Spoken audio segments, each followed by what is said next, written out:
In April 1945, less than a month before the end of World War II in Europe, an American army captain found an abandoned vehicle with a trove of German government documents, one of which was signed by Joachim von Ribbentrop, the Nazi foreign minister, who would later be executed at Nuremberg.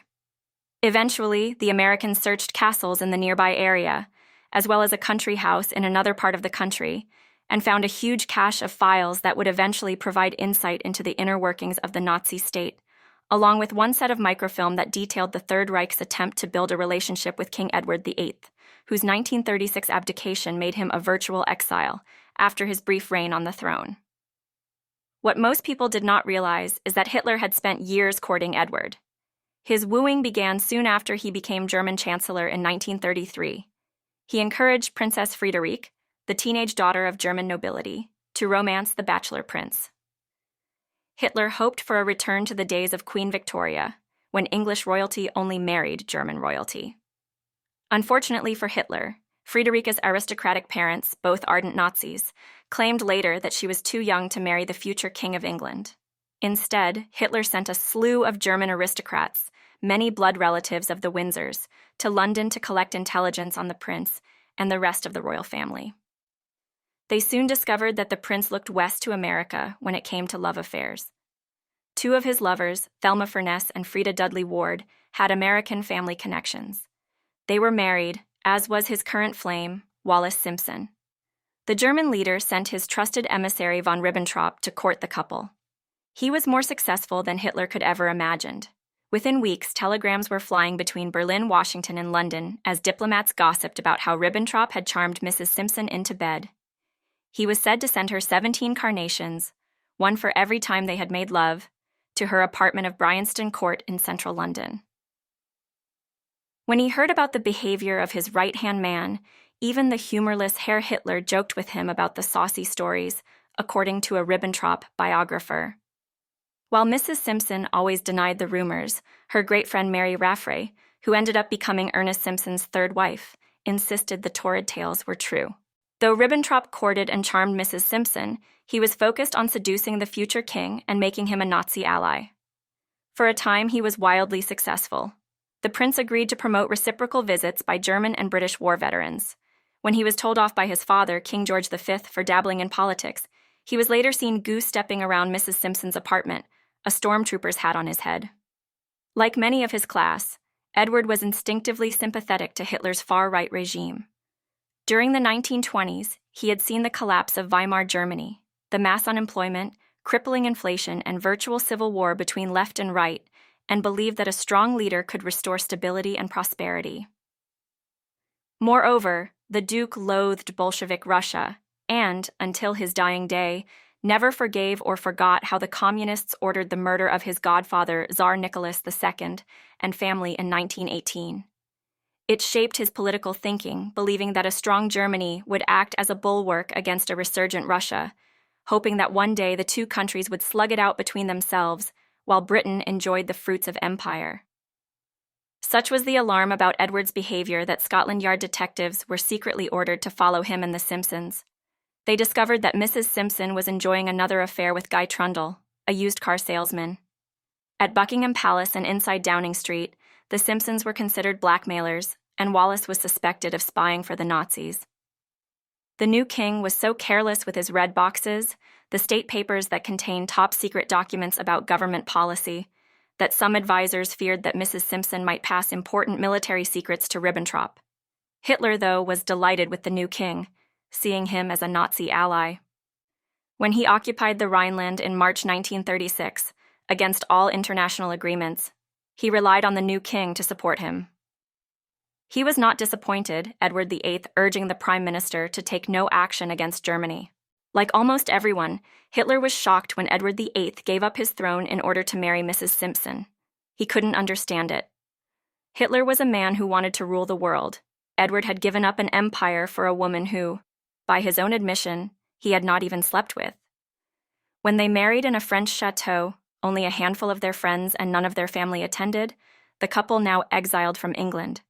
The Duke and Duchess, meanwhile, acted as if World War II was simply a minor inconvenience to their lifestyle. In 1940, when he and his wife were in Spain and Portugal, Edward had been in secret contact with the Nazis about looking after their luxury villas in Paris and the south of France. The Duchess was most concerned that their bed linens be protected from damage. Even the diplomat brother of Spanish dictator Francisco Franco was horrified by the Duke's behavior. A prince does not ask favors of his country's enemies. To request the handing over of things he could replace or dispense with is not correct. The Duchess had other pressing concerns. She had left her favorite Neil green swimsuit behind at their villa in the south of France. It was vital it be returned. To this end, she enlisted the American minister in Lisbon and the American consul in Nice to repatriate the garment. Even though their rented villa was locked and shuttered, and that part of the coast occupied by the enemy, the diplomats duly did her bidding. In the midst of war, the swimsuit was found and dispatched safely to the grateful Duchess. The task was known privately as Operation Cleopatra Whim. Their self-indulgence knew no bounds. With the Nazis poised to invade England in the summer of 1940, Winston Churchill spent precious hours acting as the Duke's travel agent. To keep him out of mischief, Churchill had appointed him governor of the Bahamas. The Duke demurred, and the Prime Minister threatened him with court-martial if he did not obey orders. In the acrimonious back and forth between the two men, the Duke insisted that he could only serve as governor if 2 serving soldiers were taken out of the army to work as his manservants. Then, the ducal couple wanted to sail to New York on a Madison Avenue shopping trip before he would take up his appointment. By contrast, with a Nazi invasion imminent, the new king and queen were learning how to shoot pistols. When they sailed for the Bahamas, they left not a moment too soon. For weeks, Hitler and Ribbentrop had plotted to kidnap the ex-king and his wife. Hitler had sent his top spy master Walter Schellenberg to coordinate a small army of German agents who were poised to snatch the couple from their temporary home in Lisbon. The scheme even had a code name, Operation VIII. The Führer hoped to install Edward back on the throne once the Nazis conquered England. Hitler had ordered Spanish friends of the Duke to try and convince him to stay in Europe, offering him a castle in southern Spain and more than $100 million as sweeteners. But the Duke and Duchess were terrified by Nazi-inspired rumors that the British intended to murder them, a reasonable assumption, given Churchill's acrimonious relationship with the ex-king. Under enormous pressure, the couple left for the Bahamas, and Hitler was left empty-handed. Though Edward and Wallace were out of sight, the end of the war brought a new headache. After his abdication, Hitler invited the Duke and Duchess to visit Germany in October 1937. It was the chance for the Duke to show his new wife that though he was no longer king, nothing really had changed.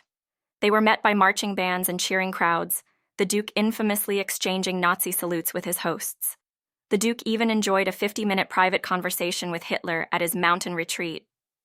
The potentially incendiary contents of this tête-à-tête remained a mystery even to the documents men who pored over top-secret Nazi files at the war's end. King George VI, the Duke's stuttering younger brother who took over when he abdicated, was deeply agitated by the existence of the Windsor file. Even Churchill, who had fallen out with the Duke over his wartime behavior, believed the contents of the Windsor dossier should be destroyed lest it damage the standing of the monarchy. They had an ally in Dwight Eisenhower, then Allied Supreme Commander. He agreed with Churchill and ordered the Windsor file destroyed. The world would have been no wiser about the antics of the Duke of Windsor, but for a couple of American academics. When the order first went out to obliterate the incriminating royal file, Stanford University professor David Harris, then working with the State Department, resisted the government Goliath, arguing that it was against the law for government officials to destroy documents. His argument prevailed, causing severe strain to the special relationship. It took the efforts of historian Dr. Paul Sweet to stop the British from delaying publication. In the end, the wrangle over the Windsor file lasted longer than World War II itself. It was not until 1957 that the file was published. The Duke escaped largely unscathed, perhaps because he was, by that point, so irrelevant.